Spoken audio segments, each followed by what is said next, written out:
Yo le he escuchado a usted atentamente. ¿Podría hacerme el honor de escucharme, por favor, antes de retirarse? Yo respeto mucho, señor, sus argumentos. Sin duda, señora, con deleite le escucharé. Gracias, como siempre. Señor. Sí le ruego que más adelante, cuando creo oportuna, me conceda una interrupción. Es su opción, señor, con todo gusto se la concederé. El argumento central de su raciocinio constitucional, congresista Bedoya, a través de usted, señor presidente, es el respeto a la vida. Pero el tema de fondo, señor, es la conceptualización de qué cosa es vida. Desde el punto de vista de las doctrinas teológicas, que no distinguen el estado laico del estado de la estructura religiosa, apostólica o teológica, la vida principalmente se resume como el hecho físico de la procreación. Por eso la alternativa que plantea, por ejemplo, en el debate público interno, quienes defienden que de todas maneras se debe imponer a la mujer violada el deber de maternidad, dice, entréguesela en adopción. No es ninguna ironía si cito al arzobispo, que reiterativamente lo dice a nivel mediático. Sin embargo, señor, si hacemos un balance serio, y lo hemos hecho en la Comisión de la Mujer, de cómo está funcionando la adopción en el Perú, la adopción no existe, estimado colega congresista, o existe muy elitizada y rudimentariamente. Aproximadamente 10.000 niños están retenidos en instituciones del Estado, Ministerio de la Mujer y similares.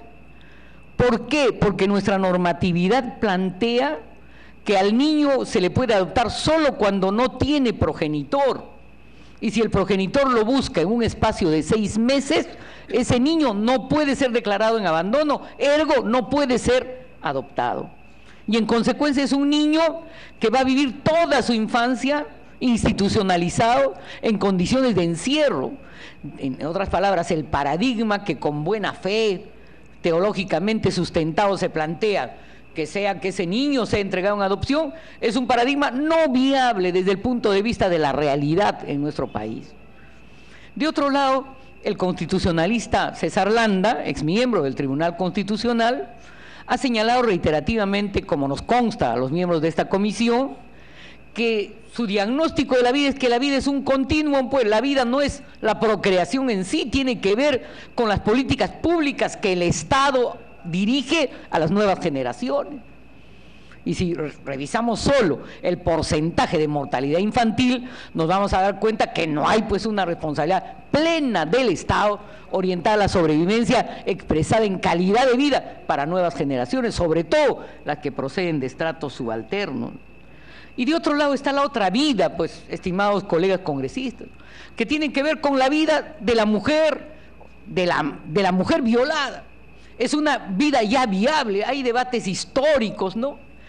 Aristóteles ya debatía desde cuándo el embrión es viable y Santo Tomás de Aquino debatía desde cuándo el soplo del alma le da viabilidad al feto. Pero lo que es concreto es que en términos biogenéticos se distingue el ámbito del embrión del ámbito del feto. Y la distancia, como bien lo señala la legislación norteamericana, desde el célebre caso Roe, tiene que ver con la posibilidad de existencia autónoma del feto, aunque esté en vientre materno. Por eso el método de plazos plantea la inviabilidad de la interrupción del embarazo a partir del 6º mes. ¿Por qué?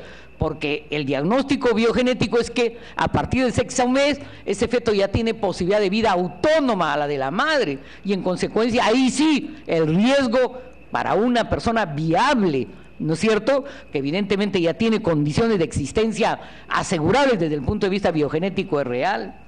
Por eso, señor, evidentemente aquí hay un balancing. Nosotros no planteamos, señor, que los derechos del concebido deban ser arrasados, no. Depende, pues, del momento concreto y de la casuística concreta. Pero están también o no los derechos de las mujeres, señor, de mujeres generalmente jóvenes, pobres, viables, y a quienes su futuro, sí señor, se le bloquea, poniendo en serio riesgo su salud y en serio riesgo su supervivencia. El porcentaje más alto de prostitución infantil y juvenil se origina, señor, en casuística principalmente en hechos producto de una violación.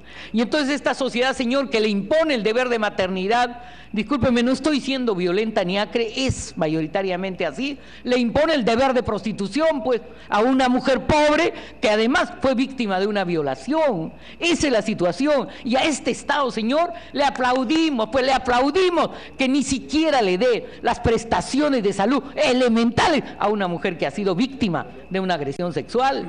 Y después de desobligarlo de su asistencia de salud elemental que le debe dar a esa mujer, después de ello todavía le imponemos una sanción de naturaleza penal.